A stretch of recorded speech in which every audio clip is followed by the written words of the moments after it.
ngayon mga kababayan, nakakita tayo ng balita na kung saan napakaliwanag po na etong si Harry Roque ay diniklarang fugitive ng Kamara mga kababayan at talagang pinaghahanap na ng ating mga kapulisan. Ibig sabihin mga kababayan, yung manhunt operation laban po dito kay Attorney Harry Roque nagpapatuloy na po. Ano po para mahuli etong si Roque at ma-detain dyan po sa Kamara. So ngayon, pakinggan po natin etong nakita po nating balita galing po sa UNTV News. Ano po, i-play na po natin. Nagsasagawa na ng manhunt operation ang Philippine National Police laban kay dating presidential spokesperson Harry Roque.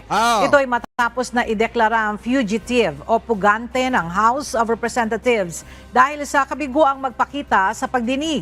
Si Roque ay na-cite in contempt sa Kamara matapos na mabigong isumite ang mga dokumentong hinahanap ng mga mambabatas kaugnay ng hinihinalang pagkakasangkot nito sa illegal pogo. Ayon kay PNP Public Information Office Chief Police Colonel.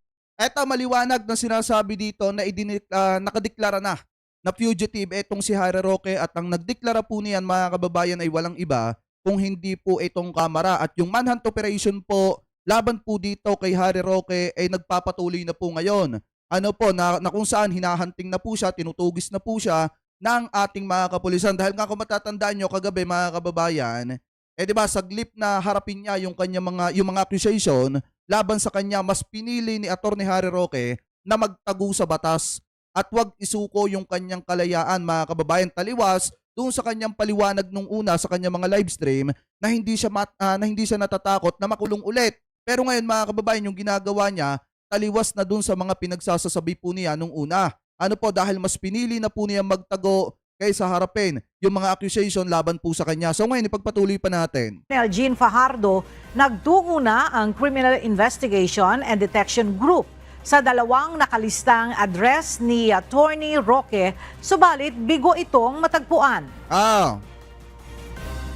Yung arrest order po, ang nakalagay po doon ay address po yun to sa any law enforcement officer. So lahat po ng nakakuha po ng kopya po noon ay po pwede po nilang arestuhin po on site kung makikita po si Attorney Harry Roque dahil nga po siya ay pinatawan po ng contempt at inaatasan po ang PNP na tumulong po sa Sergeant at Arms para po hanapin. Tama naman kasi yan mga kababayan, kasi alam nyo, etong si Attorney Harry Roque, hindi ko nga alam kung alam niya kasi abogado naman siya.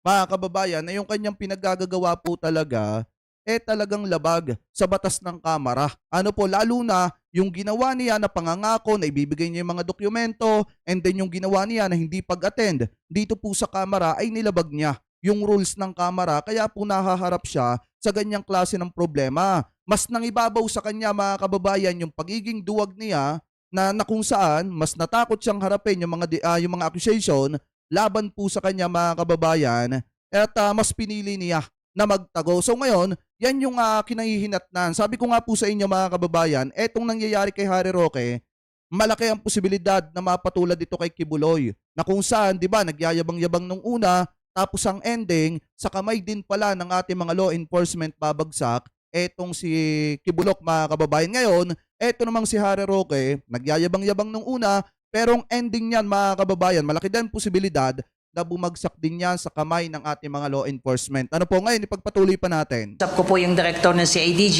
yung effort po nila to locate him dito po sa dalawang address niya sa Metro Manila ay wala po siya doon. Ibig sabihin mga kababayan, kung wala etong si Harry Roque dun sa mga address, ano po, na kung saan nakatira siya mga kababayan, ibig sabihin nagtatago na nga siya. Taliwas dun sa mga pinagsasasabi niya na hindi daw siya pugante, hindi naman daw siya nagtatago mga kababayan, pero hindi na siya mahagilap ng ating mga law enforcement. Ibig sabihin, talagang nagtatago na po siya at malaki ang posibilidad na hindi na yan magpakita. Baka siguro mga kababayan, lalabas na lamang yan kapag kasi Sara na yung presidente ng ating bansa. Pero mga kababayan, alam naman natin na magagaling yung ating mga law enforcement at masasakot din etong si Harry Roque. Sabi nga ng iba mga kababayan, ng mga netizen, kung wala ka talagang kasalanan, Attorney Harry Roque, bakit hindi ka lumabas? Bakit kailangan pamarisan mo at tularan mo yung kaibigan ninyong pastor na kalaunan ay nasa kote din ng ating mga law enforcement. Dapat, lalong-lalo na at abogado ka, Atty. Harry Roque, much better na harapin mo na lang kaysa pagtaguan mo yung mga demanda or mga accusation laban sa'yo. Kasi hindi matatapos yan hanggat nagtatago ka na nagtatago. Habang nagtatago ka, hinahanting ka at tinutugis ka ng ating mga law enforcement. Hindi ka makakatakas sa kamay ng batas. Lalo na at tinutugis ka na ngayon, tuloy-tuloy yung manhunt laban sa'yo, hindi mo matatakasan yan. Lalo na't nandito ko pa rin sa ating bansa. Mananagot at mananagot ka sa ginagawa mong pambabastos sa kamera at madidetain ka ulit dyan sa kamera. Kaya habang mas maaga pa, harapin mo na lahat to, tapusin mo na, at kung talagang wala kang kasalanan, lalabas naman yan kung talagang wala kang kasalanan. Kaya much better, harapin mo yan. Total, magaling ka namang abogado. Ano po, so anyway, mga kababayan, maliwanag naman po dito na nakadeklara na fugitive etong si Harry Roque at ang nagdeklara po niyan ay mismong kamera, mga kababayan. At yung manhunt operation laban po dito kay Atty. Harry Roque ay nagpapatuloy po ngayon at dire-diretso po hanggang sa masakote etong si Harry Roque. Ngayon, mga kababayan, ang pinag-uusapan natin dito sa bidyong ito ay yung pagtatago ni Harry Roque. Malaki ang posibilidad na sa mga susunod na buwan, linggo o taon, mga kababayan, baka may isa ding fugitive na magtago or may isa ding tao na magiging fugitive, mga kababayan, at magtatago. Bakit? Dahil, mga kababayan, may nakita po tayong isang balita pa na kung saan, mga kababayan, eto daw pong si dating Pangulong Duterte, means etong si Digong, mga kababayan, ay posible na kasuhan. Sabi po dito, posibilidad na kasuhan si ex-President Duterte ng obstruction of justice, muling pinalulutang. Mga kababayan, ibig sabihin, nagiging mainit na usapin yung pagkakasangkot di umano nitong si Duterte sa pagtatago dito kay Kibuloy, mga kababayan. Kasi nga, unang-unang titingnan kasi dyan, si Duterte, yung administrador ng KOGC, mga kababayan, at ng ibang yaman nitong si Kibulok, at imposible na walang alam yung si Digong na nagtatago itong si Kibulok dyan sa loob ng KOGC. Kaya kung titingnan po talaga nating mabuti yung senaryo, talagang pasok talaga sa banga etong si dating Pangulong Duterte. Kasi imposibleng wala siyang alam sa pagtatago ng matalik niyang kaibigan dyan sa loob ng KOGC. So ngayon, mga kababayan, eto, pakinggan po natin itong nakita ulit natin na balita galing po sa UNTV News. Ano po, i-play na po natin. Muling nabuksan ang usapin ng posibilidad na sampahan ng kasong obstruction of justice si dating Pangulong Rodrigo Duterte kaugnay ng ginawang pagtatago ng kilalang taga-suporta nito, ang kontrobersyal na leader na si Apollo Kibuloy. Ang issue na ungkat ni House Deputy Minority Leader, ACT Teachers Party List Representative Franz Castro sa deliberasyon ng panukalang pondo ng Department of Justice sa plenaryo ng Kamara. Dating binanggit ni dating Pangulong Duterte na alam niya kung nasaan si Kibuloy, subalit wala. Tunay yun. Yung sinabi niya dito, mga kababayan, na idinaan niya sa biro, alam niya talaga kung nasaan si Kibuloy. Nasa KOGC lang. Nasa loob lang ng KOGC pala, mga kababayan, habang naghahanap yung ating mga kapulisan dun sa mga ari-arian nitong si Kibulok. Eto lang palang si Kibulok nagtatago lang pala sa KOGC. At tama nga yung sinasabi nitong si Duterte na alam niya nga, mga kababayan, kung nasa saan etong si Kibulok dahil nasa loob lamang ng KOGC na siya mismo yung administrator, mga kababayan, ng KOGC. Ano po ngayon, ipagpatuloy pa natin. Wala itong balak ibunyag. 5 buwang nagtago si Kibuloy at mahigit 2 linggong pinaghahanap ng Philippine National Police sa Kingdom of Jesus Christ o KOJC compound sa Davao City dahil sa mga kasong human trafficking at child abuse. Dahil sa kanya pong pahayag, publicly, sinasabi niya, alam niya kung nasaan po si Pastor Apollo Kibuloy, pero ayaw niyo po itong sabihin dahil ito po ay isang sikreto. So having said that, Mr. Speaker, yung pong kanyang pahayag, lalong-lalo na siya po ay isang property administrator ng KOGC compound. So in effect, that would warrant a possible case of obstruction of justice. Tama! So, asahan ko ang DOJ na pag-aralan yung possible na pagkasampa ng case against former President Duterte for obstruction of justice. Samantala, ilan pang testigo laban kay Kibuloy ang ikukonsidera ring mapasailalim sa Witness Protection Program ng Department of Justice. Sa kasalukuyan, 2 kaso na ng child abuse. Tama lang yan. Lahat ng tumulong kay Kibuloy, mapa-vlogger man, mga kababayan. Tandaan nyo ha, mapa-vlogger man, lalo na yung mga humarang, mga kababayan, dapat lahat ng mga yan sampahan ng obstruction of justice. Lalo na yung mga vlogger. Kasi unang-una, sila yung sumilaw sa mata ng publiko. Pinagtakpan nila ng maigi etong si Kibulok. 'Di ba sinasabi pa nga nitong sinabanat bay? O ano ko ngayon, Tore? Wala dyan si Pastor sa loob ng KOGC, pero anong ending?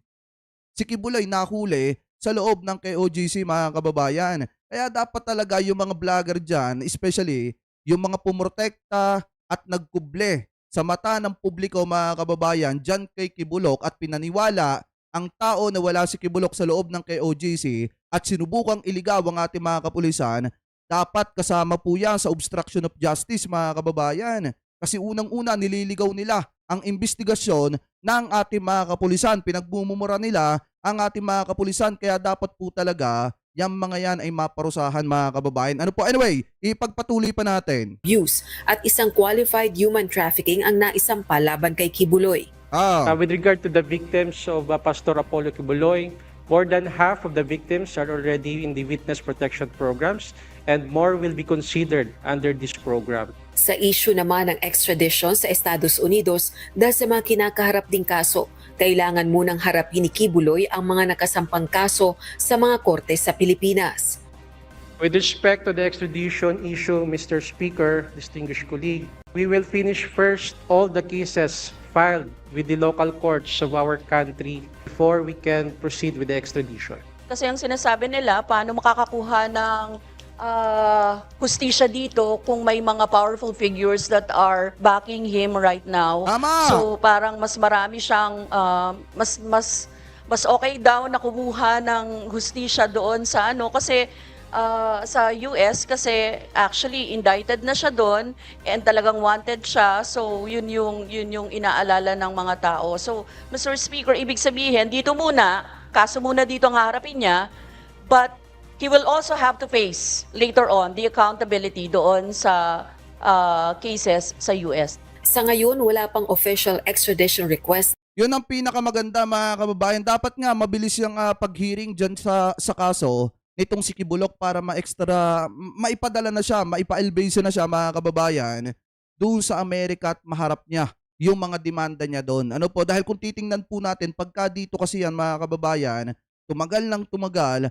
at natapos ang term ni PBBM, asahan po natin na may mga magbabaker dyan para mapawalan sala yung si Kibulok na yan. At lalakarin yan, mga kababayan, di umano, nung kanya mga best friend para mapawalang sala yung kanilang pastor. Kaya nga dapat kung tutuusin, kung mapapabilis lang sana ang investigasyon patungkol dito sa mga kinasasangkutan ni Kibulok na kaso, dapat ipalasada na ito papunta ng Amerika at na makapagbayad na siya doon. Kasi doon, walang padri-padrino, walang best friend na maglalakad ng kanyang demanda. Mga kababayan, kusa niyang haharapin doon at kung sakaling mahatulan siya doon, mga kababayan, doon na siya mabubulok. Ano po, ngayon ipagpatuloy pa natin. Ang Amerika kay Kibuloy. Rosa Licoz, UNTV News and Rescue.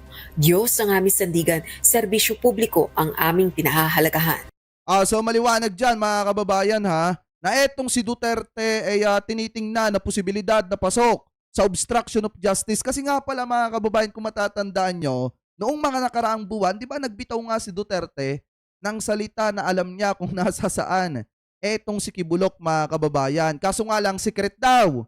Ngayon, mga kababayan, kung makikita nyo din, pasok din etong si BP Sara o etong si Fiona, mga kababayan, dyan sa obstruction of justice kasi nga sinubukan niyang iligaw sa kanyang interview yung investigasyon ng ating mga kapulisan, mga kababayan. Pero ang pinakapasok pa dito ay yung mga vlogger. Kasi mismong sinasabi nila publicly, mga kababayan, na wala talaga si Kibulok sa KOGC kahit nandudo naman. Kung tutuusin nga, mga kababayan, pwede ring sampahan ng obstruction of justice yung mga sumubok mag-grade dyan. Ano po, na wala namang napatunayan na kung saan nag-grade kuno, mga kababayan, pero ang ending, yung raid po nila ay parang raid barbero lamang, kwentong barbero lamang. ano po, lakwatsero lamang yung ginawa nila. Naghikap-hikap lang sila doon. Wala naman silang napala. Sinabi nila, wala doon si Kibulok. Mga kababayan, kung tutusin, dapat damay din po yun. Dapat nga, nasibak din po yun, mga kababayan, sa kanyang serbisyo. Dahil kung titingnan po talaga natin, yung ginawa nilang pag-iimbestiga na hindi sila nakipag-coordinate sa ating mga kapulisan at pinalalabas nila na wala doon etong si Kibulok, mga kababayan, isang form na pinagtatakpan nila, mga kababayan, na mahuli etong si Kibulok ng ating mga kapulisan. Ano po, dapat yung head ng NBI dyan sa Davao, dapat masibak po sa pwesto at mapagbayad din, mga kababayan, para hindi pa marisan ng iba. So maliwanag naman na sinasabi dito na eto pong si Duterte pasok sa banga.